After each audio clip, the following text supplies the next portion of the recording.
The rift in the house of Tatas, the battle over Tata Sons board nominations is what we're talking about. What began as a fiery September 11 executive committee meeting has now split the trust into two clear factions, the Noel Tata camp and the Mehli Mistry camp.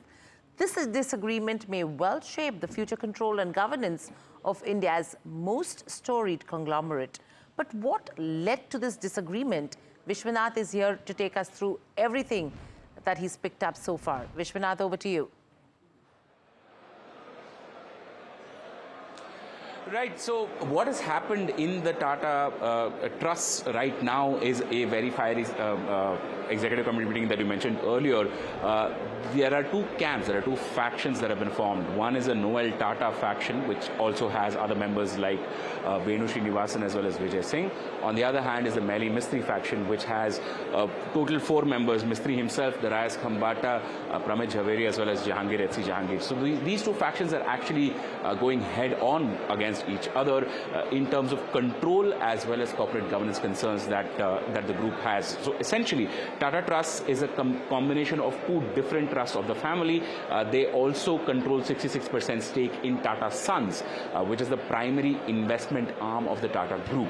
So therefore, the positioning of Tata Trust and who controls Tata Trust is very, very important. Noel Tata is currently the chairman of Tata Trusts. The fight has begun simply because Mehli Mistry's camp believes that they've been kept in the dark.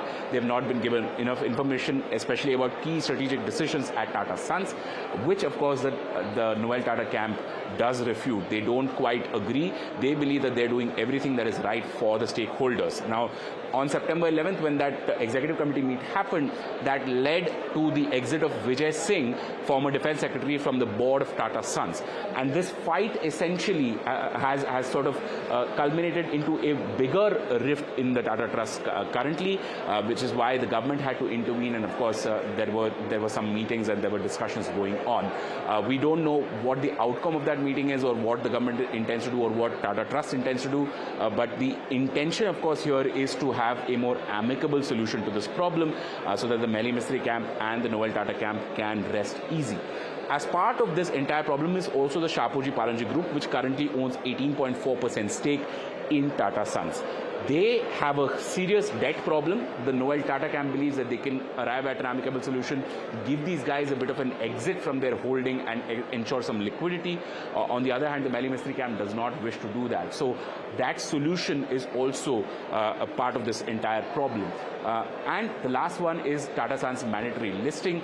There, of course, Tata Sons does not want to list. However, the Reserve Bank of India has yet to pass its final decision in the matter. Thanks, Vishy, for that. In fact, to take this forward, as Vishy was mentioning, the Tata Group leaders have briefed the cabinet ministers on the crisis. My colleague Shrimi also joins in with exclusive insights. Shrimi, tell us, what are you hearing from your sources so far? Well, 4 senior Tata Group leaders, Noel Tata, Venu Srinivasan, N. Chandra of Tata Sons and Darayas Khambata, on Tuesday briefed a top cabinet minister that some trustees have been trying to assert greater control over the Tata Sons board, raising concern over the corporate governance and decision-making autonomy. Now, the meeting, described as conciliatory, comes amid, increasing unease over how internal division within Tata Trust could perhaps affect the functioning of one of the most influential conglomerate. Now, the rift which has split Tata Trust into two camps, one includes Noel, Venu Srinivasan and Vijay Singh, whose removal as Tata Sons nominee director on September 11 triggered the current standoff. The other camp includes Mehli Mistry, Jahangir, Pramit Jhaveri and Darayas Khambata. Now, sources indicated that both factions have accused each other of the governance lapses. The Mehli-led group claims it was not kept in the loop on the Vijay Singh's reappointment to the Tata Sons board,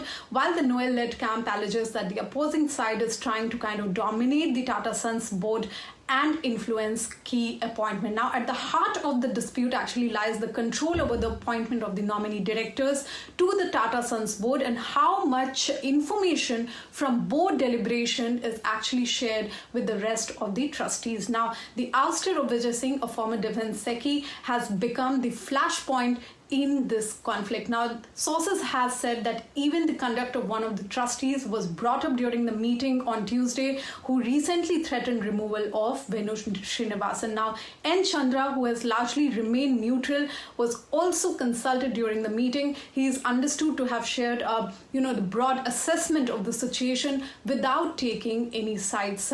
The government actually, at this point, is acting as a quiet mediator. The minister is believed to have advised Tata Trust leadership to resolve their differences internally and maintain institutional stability while ensuring that rift does not actually spill over into any sort of regulatory space. The matter assumes significance as Tata Trust, which holds 66% in the Tata Sons, plays a pivotal role in the key appointments and governance decision.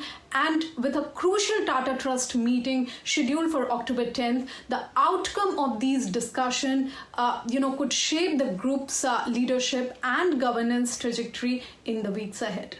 Thank you so much, Srimi, for that. In fact, let me welcome in our guests. We have Sriram Subramanian, MD and founder at InGovern, Sanjay Ashar, senior partner at Crawford Bailey, and Abhizar Divanji joining us to discuss about this entire saga right now. First up, Mr. Subramanian, let me come to you first.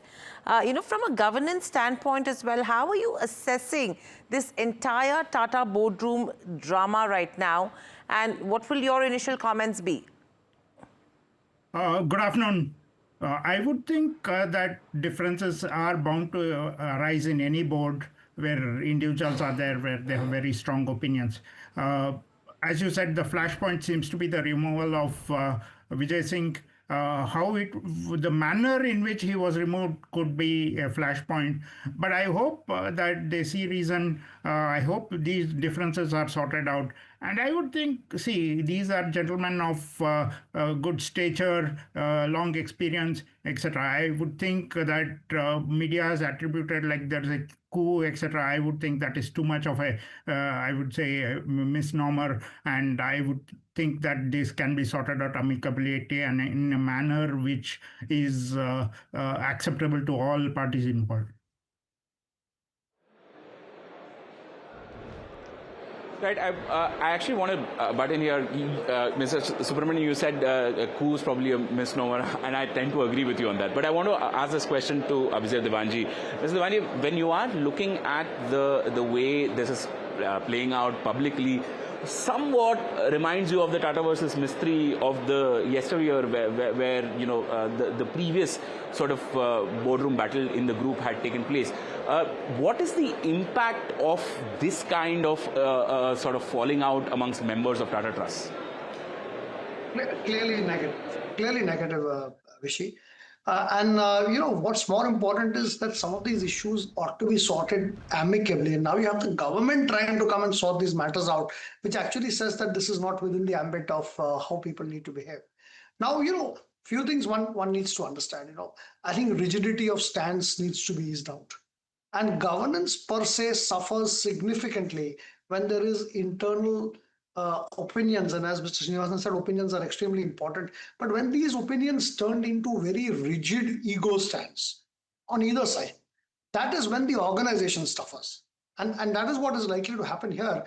So, firstly, let's say this: the people who are trustees of Tata Trusts, their primary responsibilities is philanthropic, by the way, and not necessarily controlling Tata Sons. The second thing is that they have delegated a few people onto the board of Tata Sons, who need to then manage Tata Sons such that the revenues from that can be used for philanthropic purposes of the trust. So I think the whole focus around the trustees of the trust on the philanthropic angle is kind of ignored or never discussed. But the boardroom battles somehow come up. So it gives a feeling that there is a lot of strong opinions spilling into egos, and which obviously impacts any organization. Abhizar, that was an interesting point that you mentioned as well, with regards to how a charitable trust can actually exercise effective veto powers over operating companies. In fact, let me take this opportunity to take the question with Sanjay Ashar as well. Mr. Ashar, in your legal opinion, how does this controlled exercise, by Tata Trusts over Tata Sons actually align with the principles of corporate governance under the Indian law, number one? And is it sustainable from a corporate perspective for a charitable trust to go ahead and exercise effective veto powers when it comes to operating companies, especially when board decisions are in question? Look, the trustees have fiduciary duty, and therefore, if they are holding shares in Tata Sons unlisted entity or a listed entity, they have to ensure that the interest of the trust is adequately protected.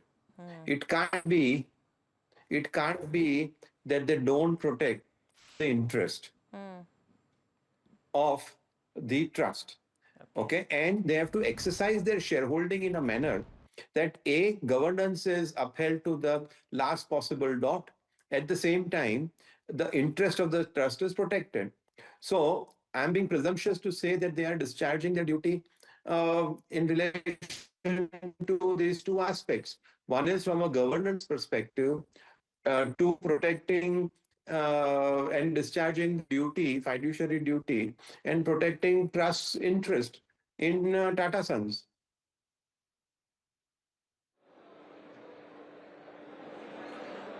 Mr. Ashra, I just want to also understand from you, in terms of the legality of decision making here, can I mean, yes, a beneficiary owner, I understand, but is there anything that stops, let's say, a large, stake owner like Tata Trusts from pushing through what they want as an agenda? And in case of that decision making being fractured, is it an advantage for the minority guys there? Oh, the point which I'm trying to make here is, if I'm a shareholder and the shares are held by a trust, and if I'm a trustee, I have to ensure that the trust interest is protected. And in order to protect the trust interest, I have to exercise my voting rights in such a manner that A, the interest of the trust is protected. At the same time, it is in the best interest of the company as well. In other words, it is nothing but upholding the governance. Okay, so I mean, you're talking about governance here, and that takes me to my next question. What is the need of the hour then? Does it need a structured governance framework, to actually enable more decision making? What is the key right now at this juncture when, a case like this actually would set the precedence? Abizar, anything that you would want to add on it? So firstly, I think we should be very clear in our thinking. One is, there are a bunch of trustees whose primary job, in my view, is to make sure that the objectives of the trust are met. That's the primary job. The secondary job is to make sure that the earning member of the family, in this case Tata Sons shares, are duly governed well, and they actually contribute money in to be able to achieve the trust's objectives. This is the reason, if you go back, why these trusts were formed. Now, for the governance of Tata Sons itself, there is a nomination process where a few trustees are nominated to the board of Tata Sons to manage Tata Sons. So we have to differentiate between the trust and the trustees and the people who are nominated on the board of Tata Sons to run Tata Sons from the trust. And to the extent where the people who are nominated on Tata Sons do not feed the trust on time in terms of what is happening, I think those are issues that are internal to the trust, and the trust's concern do not impact the governance of Tata Sons at all.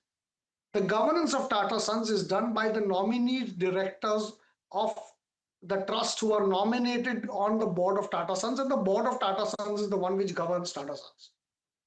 What happens between the trust and Tata Sons is the matter of how the nominated directors are feeding the trustees so that they are updated well. So these two issues have to be differentiated. What we don't end up doing is merging the two and saying that this is all one. It is not one.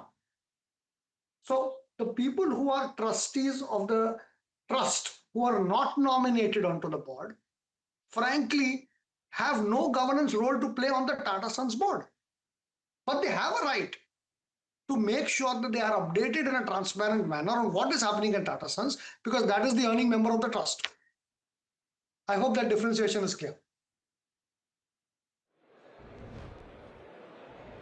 Yeah, no, I completely agree with that, Mr. Devanji, but I want to ask this question to Sriram Subramanian. I mean, you look at listed companies and their board agendas all the time, and you advise shareholders on what they should be doing. Now, here we are in the midst of a unlisted universe where, public shareholders are not actually part of this discussion. However, if you were to look at it from that lens, what would your advice be in terms of maintaining the corporate governance standards, as well as a clear decision-making process, so that no investor feels that they are being shortchanged?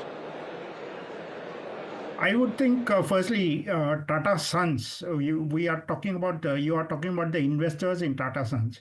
So it has articles of association, the way it should manage its affairs, with the way the shareholders of Tata Sons need to, what are their rights, what are their responsibilities. That is clearly defined in the articles of association of Tata Sons. So in that, Tata Trusts have a right to nominate 2 directors. They have certain information rights. So to that extent, as long as that is maintained, they should not get any other special powers. Why should the trustees of Tata Trust get rights to, I would say, go through or review the minutes of Tata Sons? They should not. And I think that structure is already defined. It had been going well all these years. I think if some trustees are trying to sort of change the architecture or the framework around it, I think that could have led to this flashpoint or the Got need it. to do. Mr. Subramanian, a quick, we just have 30 seconds. Any impact on the shareholders of operating entities on the back of this saga? I wouldn't think so. As of now, shareholders of operating companies don't need to feel anxious, don't need to be worried at all. It's a long way away, and I think the entire issue will be resolved amicably between Tata Trust and Tata Sons itself. Right, I think that's interesting, and I think the comments that we've got from all the guests, Mr. Subramanian, we have Mr. Sanjay Ashar and Abhisar Devanji, really helpful. Thank you, Vishy, as well, for joining in from, one of the events that you are at the, the Global FinTech Fest. But all inputs absolutely welcome, and that clearly gives you a picture of what's actually happening in the Tata boardroom battle as of now, with all updates and the kind of impact that could be coming in as well.